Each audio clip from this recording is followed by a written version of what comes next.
WWE just assembled the most dysfunctional team in WarGames history, and if you think Cody Rhodes, CM Punk, and Jey Uso can actually work together without imploding, you haven't been paying attention to the last 5 years of wrestling. What happened backstage at Raw wasn't 3 stars uniting for battle, it was 3 ticking time bombs being locked in the same room, and I'm about to explain why this team is destined to fail before they even step into that cage. The backstage segment on Raw was supposed to be triumphant. Adam Pearce gathered Cody Rhodes, CM Punk, and Jey Uso to discuss strategy for WarGames. These 3 men are supposed to be leading their team against the Bloodline at Survivor Series. They're supposed to be unified. They're supposed to project strength and cohesion. Instead, what we got was 10 minutes of barely concealed hostility, passive-aggressive comments, and awkward silences that screamed this team is going to explode. Cody Rhodes stands there trying to play mediator and team leader. He's the WWE champion, so naturally he's positioned as the captain. But here's the problem: CM Punk doesn't respect authority figures, and Jey Uso literally spent years taking orders from Roman Reigns. Cody's trying to lead 2 guys who are fundamentally incapable of being good soldiers. One's a rebel who does whatever he wants, and the other's so traumatized by his previous leadership experience that he's afraid to trust anyone. The tension was palpable from the moment the segment started. Cody opens by saying we need to be on the same page if we're going to survive WarGames. Standard team-building speech. But before he can even finish, CM Punk interrupts with "I've been in WarGames before. I know what it takes. Maybe you two should listen to me." That's not team unity, that's Punk asserting dominance and dismissing Cody's leadership immediately. Jey Uso's standing off to the side looking uncomfortable as hell. He's watching Cody and Punk verbally spar, and you can see on his face that he's having flashbacks to Bloodline meetings where any disagreement meant getting punished. Jey finally speaks up, "Look, I just want to know who's got my back in there. I've been burned before by people I call family. I need to know you two are actually with me. Here's my first question: can this team possibly work together, or is internal conflict inevitable? Drop your prediction in the comments." That's when things got really uncomfortable.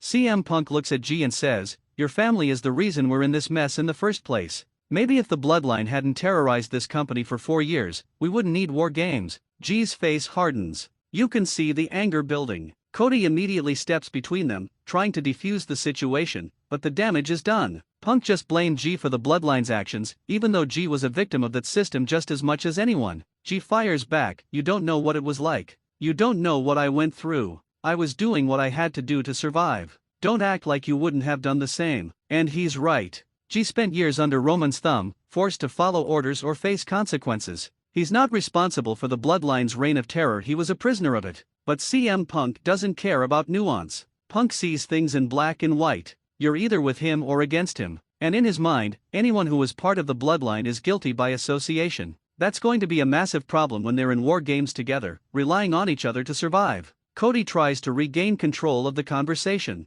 "Guys, we can't do this. We can't fight each other. The Bloodline wants us divided. That's their strategy. If we turn on each other, they win before we even step in the cage." He's absolutely right, but will Punk and Jey actually listen? The segment ends with the 3 of them standing in uncomfortable silence. No handshakes. No "all for one, one for all" moment. Just 3 guys who clearly don't trust each other, forced to be teammates in the most dangerous match in WWE. Adam Pearce walks away looking worried, and he should be. This team is a disaster waiting to happen. Now let's break down why this team cannot work based on each individual's history and psychology. Start with Cody Rhodes. Cody's the eternal optimist. He believes in the power of teamwork and unity. He finished his story by overcoming odds and bringing people together. But his leadership style requires people who actually want to follow. CM Punk isn't a follower, he's a leader who refuses to be led. That fundamental incompatibility means conflict is inevitable. Cody's also never been in WarGames before. He's WWE champion, he's accomplished, but WarGames is a unique animal.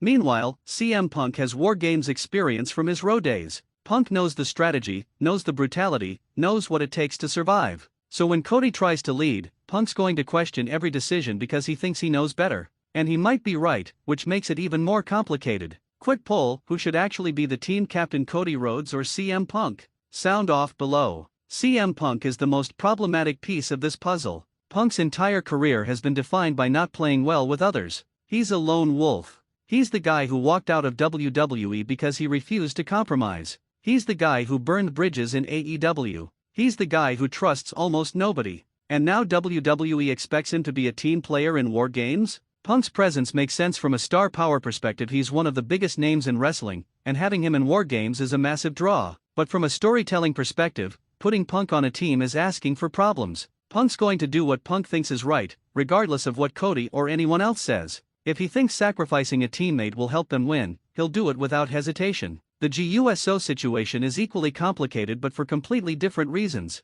G spent years as Roman Reigns' right-hand man, enforcing the Bloodline's will. He did terrible things because Roman commanded it. Even after breaking free from Roman's control, G carries that trauma. He questions his own judgment. He struggles with trust. He's worried about being manipulated again. Putting G on a team to fight against the Bloodline, his own family, is psychological warfare. He's going to be facing Solo Sikoa, possibly even cousins and relatives. That's not just a match, it's a family civil war. How focused can G be when he's fighting people he grew up with? How committed can he be to winning when winning means destroying his family legacy? And here's the kicker: CM Punk doesn't care about G's emotional struggles. Punk's too pragmatic for sentiment. If G hesitates because he's facing family, Punk will view that as weakness and betrayal. That's going to create conflict in the cage when they need unity most. The strategic element of WarGames makes this team even more dysfunctional. WarGames requires coordination. Someone needs to decide who enters the cage when, who takes certain risks, who hangs back to recover.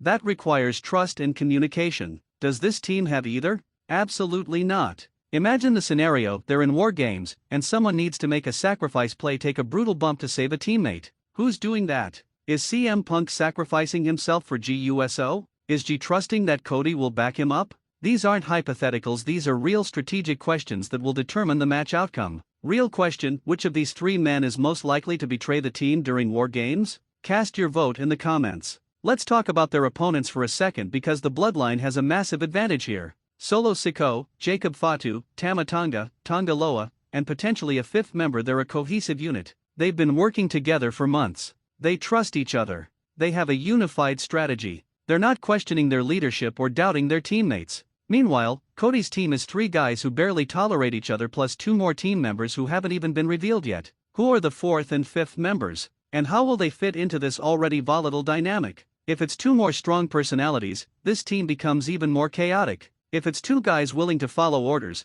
they might not have the star power to match the Bloodline. The smart booking would be to have this team's dysfunction be the story. They go into WarGames divided. They struggle to work together. Maybe one of them does betray the others. But ultimately, they realize they have to overcome their differences to survive, and that unity, however temporary, is what allows them to win. That's compelling storytelling. But I don't trust WWE to execute that properly. My fear is they'll do the dysfunction storyline without proper payoff. We'll get segments like this one where they argue, but then in WarGames they'll suddenly be perfectly coordinated. That's not realistic. That's not how human psychology works. If you hate your teammates, you can't just turn that off when the bell rings. The backstage politics of this situation must be fascinating. Cody's the champion and therefore has the most backstage pull. CM Punk is the biggest star and knows it. GUSO is trying to establish himself as a top single star separate from the Bloodline. All three have something to prove, and all three need WarGames to be successful for their individual careers. But their individual goals might conflict with team success.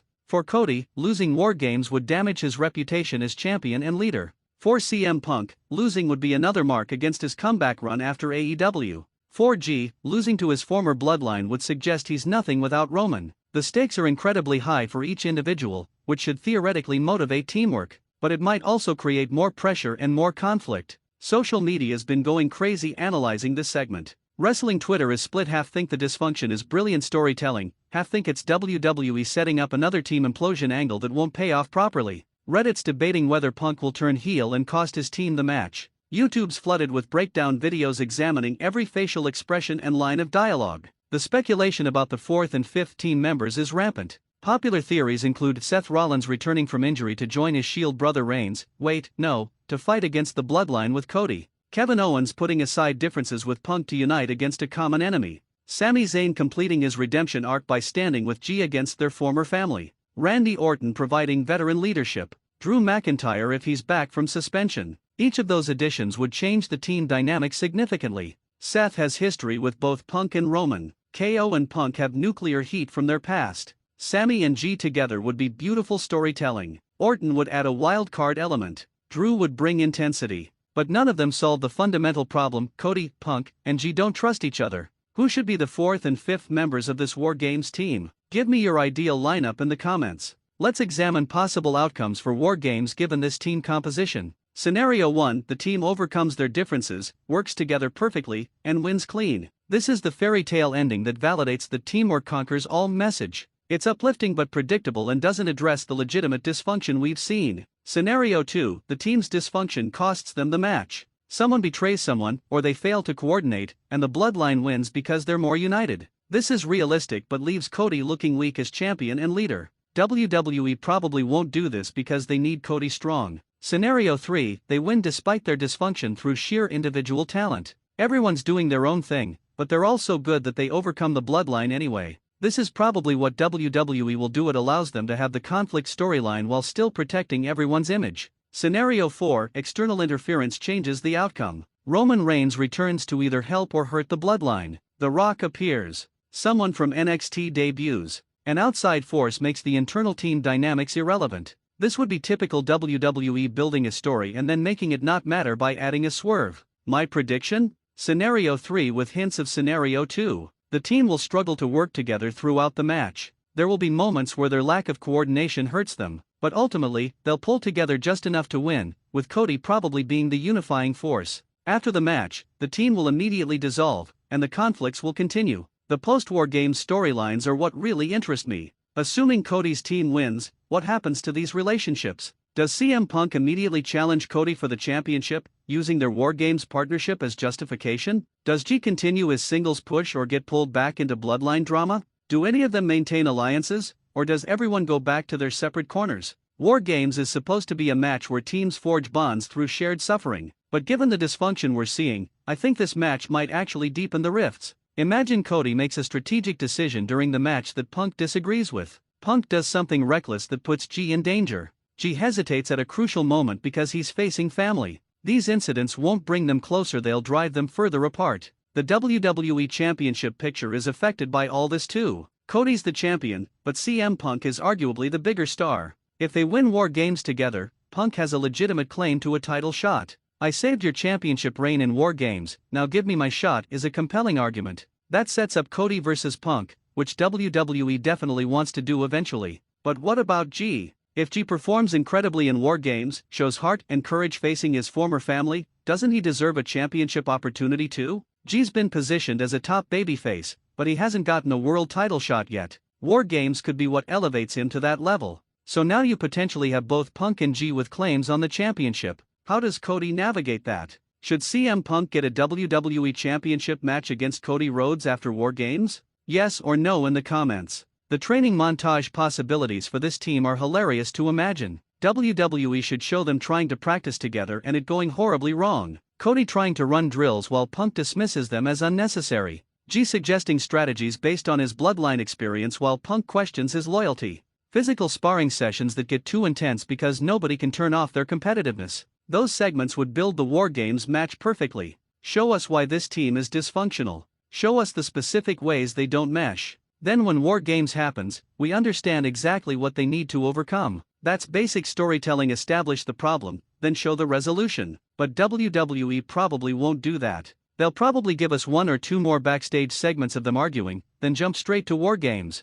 That's leaving story on the table. The journey is just as important as the destination, and the journey of this dysfunctional team learning to work together, or failing to, should be documented. The historical context of WarGames matters here. This match has a legacy. It's where legends were made. The original WarGames in the NWA featured brutal battles between stables who legitimately hated each other. The level of violence and intensity was unmatched. WWE's version has been good, but it hasn't quite captured that same feeling of genuine animosity and desperation. This year could be different. If WWE leans into the real tension between these team members, if they let Cody, Punk, and Jey actually seem like they might hurt each other, that adds an unpredictable element. We don't know if this team will hold together. That uncertainty makes every moment more intense. The Bloodline's perspective on all this must be fascinating. They're watching their opponents implode in real time. Solo Sikoa must be thrilled his team is united while Cody's is fractured. The Bloodline doesn't need to do anything except show up and let Cody's team destroy itself. That's strategic brilliance.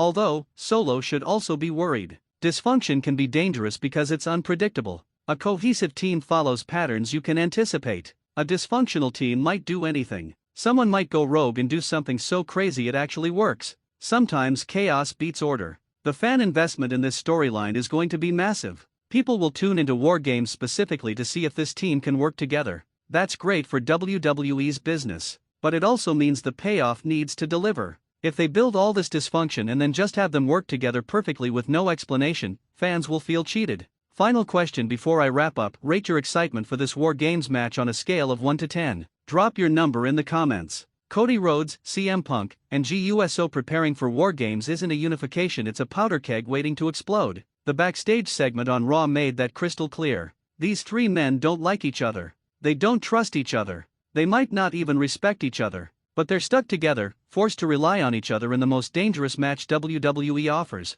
That's either brilliant storytelling or a recipe for disaster. There's no middle ground. If WWE executes this correctly, WarGames 2025 could be an all-time classic match with incredible storyline depth. If they fumble it, it'll be remembered as wasted potential and mismanaged talent. The dysfunction is the story, not the match itself. The dysfunction. Can these three men overcome their differences long enough to defeat the Bloodline? Can Cody lead two guys who don't want to be led? Can CM Punk be a team player for once in his career? Can Jey Uso face his family and make the hard choices? These are legitimate questions with no obvious answers. That's what makes this compelling. We don't know what's going to happen. We can't predict the outcome based on typical booking patterns because this situation is inherently volatile. I'll be watching WarGames not because I think this team will succeed, but because I want to see how they fail. Or maybe, just maybe, they'll surprise me. Maybe they'll find a way to make it work despite everything working against them. Maybe the shared experience of WarGames will forge bonds that seemed impossible. But I doubt it.